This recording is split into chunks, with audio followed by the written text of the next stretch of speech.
Reynolds, another state championship, and this one was kind of revenge or avenging a loss or whatever it was, and it wasn't really very close this time around. What was different? Being in lane 8, I kind of dreaded coming in knowing that I was going to be lane 8, but I think it definitely helped me today. At Drake Relays, we were 4 and 5, so we were right beside each other, and he had a little bit less of a gap to kind of read where I was, I think. I wouldn't really call it revenge. I just kind of call it going out and running my race. He's a great runner. Nothing against him. I'm just happy that I came out on top this time. You mentioned yesterday, because you were kind of in an outer lane yesterday, about running with fear and how that kind of helps you. Yes, yeah. Getting out, I know I have a strong get out, so that's not really the part of the race that I'm scared of. It's more of the last 150 meters.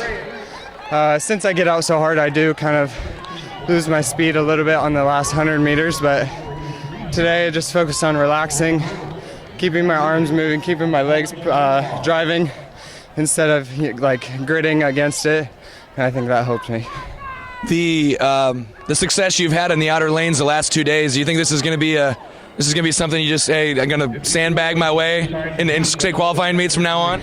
I don't know about that. I was a little worried with the time that I ran at qualifying meet, but it worked in my favor, and I couldn't be more happy with my race today. All right, how about, so yesterday you win the 400, today you win the 400 hurdles, and I don't even know did you run the 400 hurdles last year? Very much? No. So, I mean, what do you first time trying it this year, what do you take away from that? I did a little bit of hurdle work in middle school, but I didn't touch them. I didn't have an 8th grade season because of COVID, but coming into my freshman year, I had always heard that the 400 hurdles was the worst race there is. So I was definitely timid to tell Coach that I did run hurdles in middle school, knowing that he might put me in that race, but I'm happy that I decided to run it this year because it's a great race and I love it. Congrats.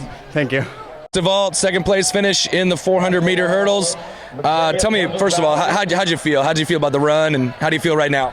I felt pretty good, honestly. It's one of the best. I think it was a PR, and it's one of the best I've felt this whole year, especially like going over the hurdles and hitting that stride on each one and not stuttering or slowing down in front of it. So I felt really good. How familiar with the 400 hurdles were you coming into this year? Not familiar at all. The first couple years of my track career, they always mentioned it, but it was never anything too serious. I was in more relays my first couple years and last year, and so it was never a focus, and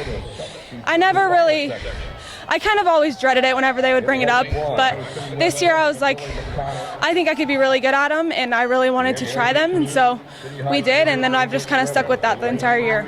Was there ever do you remember the aha moment, like, hey, I'm going to be okay at this? Yeah, actually the first time I did them just in practice, it was a little uncomfortable at first, but it didn't take me long to get that stride down and, get comfortable going over them. And it did take a little bit just because 100 hurdles, I'm so used to 3-stepping and only going over with my right leg. And so that was a big adjustment of, not being afraid to jump over those 400 hurdles with my left leg. And at first it was rusty, but I think, I really improved on it over the year. Speaking of 100 hurdles, you've got a very fast time going in. So, I mean, it's a tough race because there's a lot of things that can go wrong. So, I mean, how do you approach tomorrow? I think I'm just going to approach it as, just go out there and give it my all, Everyone always says that, and it's kind of cliche, but it also is true. And it's kind of intimidating and scary knowing I have the fastest time going in, and it does bring a little bit of pressure, but at the same time, I think I'm just really excited to, get pushed, and whatever happens, I'm going to still be proud of myself and go out with a bang. Congratulations to you. Thank you. Abby Lasalle of Council Bluffs Abraham Lincoln with a second place finish in the 400 hurdles. And Abby, first of all, quick reaction. What's how you feeling about your race and how your finish? I feel great. I wish I wouldn't have messed up over there on the corner, and I tipped a hurdle a little bit. That kind of slowed me down. If I wouldn't have done that, I feel like I would have been closer to first place, but it's okay. Tell me a little bit about the 400 hurdles for you, and I mean, this is something that it seems to me anyway that you've kind of been doing. Have you been doing it for a while? I started off with 400s in middle school, and that's what's made me better. And I started 400 hurdles, I think, last year. So yeah. I mean, why is it? Why do you think you've taken to it so well? I've been running 400, so I think that's made it easier. So. Certainly, I think when people see you race and they see the hair, I mean it's colorful and it's fun, right? I mean, tell me a little bit about that. Is that something that you have to do from maybe like a perspective of you don't want to not do it, so something or jinx yourself, I guess? Yeah, I did it last year at state, and that I was in lane 8 last year, I think. And I came in like 4th place, something like that. So yeah, it's good mojo, so I keep it. Congratulations to you. You've got a year left. You finished 2nd here, so I mean, how does that drive you for next year? It's gonna push me a lot harder because Mackenzie, she's graduating, so I feel like that will give me a little head start. But also, I like racing against her because she's really competitive and she pushes me to be better. Congratulations. Thank you.